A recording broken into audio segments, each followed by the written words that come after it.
آپ کے اندر ایک جو اور خصوصی وصف تھا وہ غیرت ایمانی کا وصف تھا. بہت زیادہ غیرت تھی آپ کی. اللہ کی توہین، رسول اللہ صلی اللہ علیہ وسلم کی توہین یا دین کے کسی معاملے کے بارے میں خلاف ورزی، یہ آپ سن ہی نہیں سکتے تھے اور پسند بھی نہیں تھی. حضرت سیدنا ابوبکر صدیق رضی اللہ تعالیٰ عنہ ایک مرتبہ ایک یہودی سے کوئی بات ہو رہی ہے اور اس نے گستاخی کی، کافر تھا، اس نے گستاخی کی اور کہنے لگا کہ تمہارا اللہ کہتا ہے کہ مجھے قرض دو. جو اللہ کو قرض حسنہ، قرآن کی آیت ہے نا، من یقرض اللہ قرضا حسنا، اللہ کو کون ہے جو قرض حسنہ دے گا؟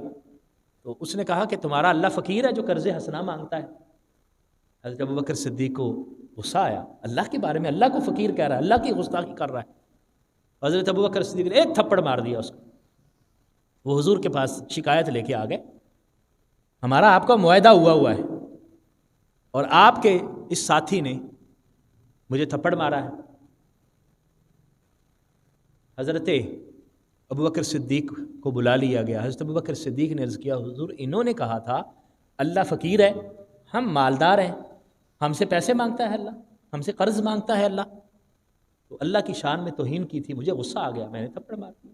حضور نے فرمایا تھا تم لوگوں نے توہین کی؟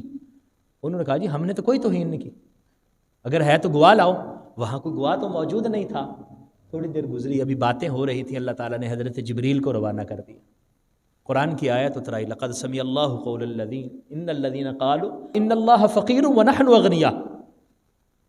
اللہ تبارک و تعالیٰ نے ان لوگوں کی بات سن لی ہے جس نے کہا تھا کہ اللہ فقیر ہے اور ہم غنی ہیں. حضرت ابوبکر صدیق رضی اللہ تعالیٰ عنہ کا وہاں کوئی گواہ نہیں تھا. اللہ تعالیٰ نے قرآن کی آیت اتار کے حضرت ابوبکر صدیق کی گواہی تھا، اور یہ گواہی قرآن کے اندر قیامت تک کے لیے موجود رہے گی کہ ابوبکر صدیق وہ ہستی ہیں کہ اللہ تعالیٰ جن کی تصدیق فرماتا ہے. اور حضرت سیدنا ابوبکر صدیق رضی اللہ تعالیٰ عنہ نے اللہ کی شان پر جو اہانت ہو رہی تھی اس کو برداشت نہیں کیا. نبی کریم صلی اللہ علیہ وسلم کی شان میں اگر کسی شخص نے کوئی بات کی ہے، حضرت ابوبکر صدیق نے اس کو بھی برداشت نہیں کیا. یہاں تک کہ آپ کے رشتہ داری کیوں نہ ہو، آپ کے والد ہی کیوں نہ ہو. آپ کے والد ابو قحافہ ابھی مسلمان نہیں ہوئے تھے، تو والد نے دیکھا کہ ابوبکر صدیق جو بھی کماتا ہے سارا کچھ حضور کی خدمت میں پیش کر دیتا ہے، حضور صلی اللہ علیہ وآلہ وسلم پر سارا کچھ قربان کیے جا رہا ہے اور وقت ادھر سارا دے رہا ہے. تو اس طرح کی باتیں کر رہے تھے جیسے باپ بچے کو کہتے ہیں تو کدھر سارا دن رہتا ہے، جو کماتا ہے جا کے ادھر دے دیتا ہے. حضور کی شان میں اس طرح کے کچھ الفاظ بولے. حضرت ابوبکر صدیق کو پسند نہ آئے، اپنے والد کو دھکا دیا اور دھکا دے کر پیچھے گرا دیا.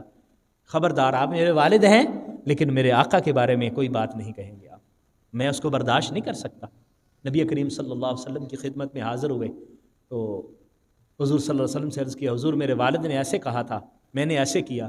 حضور صلی اللہ علیہ وسلم نے فرمایا نہیں ابوبکر، والد کے ساتھ تو ایسے نہ کرو، وہ جو بات کہتے ہیں سن لیا کرو لیکن اس طرح نہیں کرو. عرض کی حضور میں کیا کروں، میں اپنے اوپر قابو محسوس نہیں کرتا، میرا کنٹرول ختم ہو جاتا ہے جب آپ کے بارے میں کوئی بات کرتا ہے. اگر خدا کی قسم میرے پاس تلوار ہوتی تو آپ دیکھتے کہ آج آپ تک اطلاع پہنچتی کہ ابوبکر نے اپنے والد کا سر قلم کر دیا. میں حضور آپ کی توہین برداشت ہی نہیں کر سکتا. حضور صلی اللہ علیہ وسلم نے حضرت ابوبکر صدیق کو کہا نہیں، والدین کا احترام کرتے ہیں. اسی طرح آپ کے بیٹے اس وقت ابھی مسلمان نہیں ہوئے تھے، غزوہ بدر کا موقع ہے، تو بیٹا کفار مکہ کی طرف سے وہاں لڑنے کے لیے آیا ہوا ہے اور باپ ابوبکر صدیق نبی کریم صلی اللہ علیہ وسلم کے ہمراہ وہاں میدان بدر میں ہیں. جب وقت گزر گیا اور وہ بیٹے اسلام قبول کر لیتے ہیں، حضور کے غلام بن جاتے ہیں، تو کہتے ہیں بابا جی غزوہ بدر میں ایک مرتبہ جب جنگ ہو رہی تھی آپ میری تلوار کے نیچے آئے تھے، آپ میری تلوار کے نیچے آئے تھے، میں نے کہا میرا باپ ہے تو میں نے چھوڑ دیا. حضرت ابوبکر صدیق جواب دیتے ہیں کہ تم چونکہ حضور کے خلاف لڑنے کے لیے آئے ہوئے تھے، اگر تم میری تلوار کے نیچے آتے تو بخدا میں تمہیں نہ چھوڑتا. تم میرے آقا کے ساتھ لڑائی کرنے کے لیے آئے تھے اور میرے آقا کے ساتھ تم جنگ کرنے کے لیے آئے تھے تو میں تمہیں قطع نہ چھوڑتا، تم نے چھوڑ دیا، میں نہ چھوڑتا تم.